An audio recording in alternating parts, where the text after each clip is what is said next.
Breaking news చూస్తున్నాం. ఆదిలాబాద్ నియోజకవర్గంలో అత్యధిక పంచాయతీల్లో హస్తం జోరు కొనసాగింది. ఈ భారీ విజయంతో Adilabad Congress party assembly incharge Kandi Srinivas Reddy కృషి ఫలించింది. ఇక గతంలో ఎన్నడూ గెలవని పంచాయతీల్లో కూడా కాంగ్రెస్ జెండా పాతింది. దీనిపై మరింత సమాచారాన్ని మా ప్రతినిధి సత్యనారాయణ అందిస్తారు. సత్యనారాయణ, వెన్నెల, గుడ్ మార్నింగ్. అయితే ఇప్పుడైతే కాంగ్రెస్ పార్టీలో కంది శ్రీనివాస్ రెడ్డి వచ్చిన తర్వాత ఇక్కడ కాంగ్రెస్ పార్టీకి అయితే ఒక ఊపు వచ్చినట్టుగా అయితే కనిపిస్తోంది. ఎందుకంటే ఈ ఇటీవల అంటే తాజాగా జరిగినటువంటి సర్పంచ్ గ్రామ పంచాయతీ ఎన్నికల్లో ఆయన ఏదైతే ప్రభావం అయితే ఖచ్చితంగా కనపడుతోంది.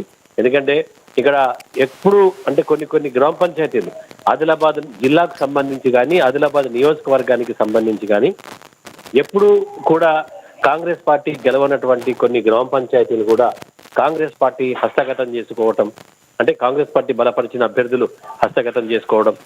ఆ తర్వాత ఇక్కడ కంది శ్రీనివాసరెడ్డి తను గ్రామాల్లో పర్యటించి సుడిగాలి పర్యటనలు, అంటే పూర్తి ఒక రోజు మొత్తం ఒక మండలంలో ఉన్నటువంటి ఒక పంచాయతీలన్నీ కూడా చుట్టొచ్చే విధంగా సుడిగాలి పర్యటన చేసి దాదాపుగా ఆయా తను నిలబెట్టినటువంటి ఒక సర్పంచ్ అభ్యర్థులు ఎవరైతే ఉన్నారో వాళ్ళ తరపున ప్రచారం చేయడం. ఆ తర్వాత అక్కడ వాళ్ళందరూ కూడా విజయ దుందుబి, అంటే ఓవరాల్ గా ఆదిలాబాద్ నియోజకవర్గంలో ఉన్నటువంటి దాదాపు బేల, జైనత్, ఇటు భోరజ్, సాతనాల, తర్వాత మావల, ఈ నియోజకవర్గాలు మండలాలు ఏవైతున్నాయో ఈ మండలాల్లో ఉన్నటువంటి గ్రామ పంచాయతీలు 116. ఈ 116 గ్రామ పంచాయతీలతో పాటు అంతకుముందు ఏవైతే ఏకగ్రీవంగా ఎన్నికైనటువంటి, అంటే ఓవరాల్ గా చూస్తే దాదాపు సగానికి పైగా కాంగ్రెస్ పార్టీ హస్తగతం చేసుకోవడం అనేటటువంటిది ఇది మొదటిసారిగా చెప్తున్నారు ఇక్కడ.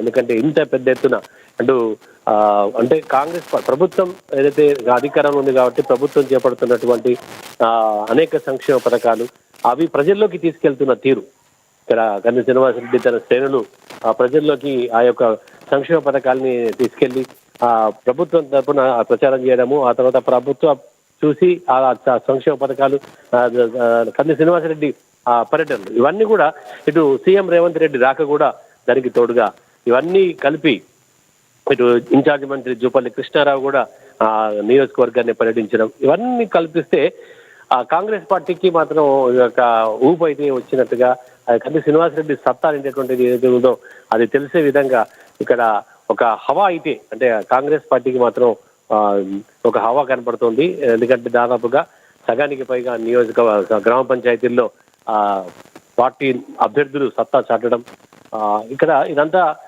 కంది శ్రీనివాసరెడ్డి కృషి అనేటటువంటిది ఆయా గ్రామ పంచాయతీల్లో బలంగా వినపడుతుంది. ఎందుకంటే గెలిచినటువంటి యొక్క అభ్యర్థులు కూడా వాళ్ళు తమ అభినందనలు అందుకుంటున్నప్పుడు కూడా వాళ్ళ స్పందనలో కంది శ్రీనివాసరెడ్డి పేరు కూడా తీసినట్టుగా మనకు సమాచారం అవుతుంది. ఎందుకంటే ఆయన ఆ విధంగా గ్రామాల్లో గ్రామ పంచాయతీల్లో తిరిగి సుడిగాలి పర్యటన చేసి ప్రజల్ని వాళ్ళ మద్దతు కోరి గెలిపించవలసిందిగా, అంటే కాంగ్రెస్ పార్టీ అధికారంలో ఉంది కాబట్టి గ్రామాలు అభివృద్ధి చేసుకోవాలంటే అధికారంలో ఉన్నటువంటి కాంగ్రెస్ పార్టీ అభ్యర్థులను గెలిపిస్తేనే గ్రామాలు అభివృద్ధి చెందుతాయని చెప్పి ఆయన గ్రామాల్లో కూడా ప్రజలకి చెబుతూ అభ్యర్థి తరఫున ప్రచారం చేసినటువంటిది ఆ అభ్యర్థి విజయానికి చాలా దోహదపడ్డదని చెప్పేసి కూడా ఆ గ్రామాల్లో ఉన్నటువంటి గ్రామ పంచాయతీలో ఉన్నటువంటి ఒక నాయకులు అలాగే కాంగ్రెస్ ప్రజలు కూడా ఇది చెప్తున్నారు. ఓవరాల్ గా చూస్తే మటుకు ఇది పూర్తిగా అంటే కంది శ్రీనివాసరెడ్డి కూడా ఒక రకమైనటువంటి ఆయన క్రేజ్ తో ఒక ఊపు అయితే వచ్చినట్టుగా, ఎందుకంటే అందరూ కూడా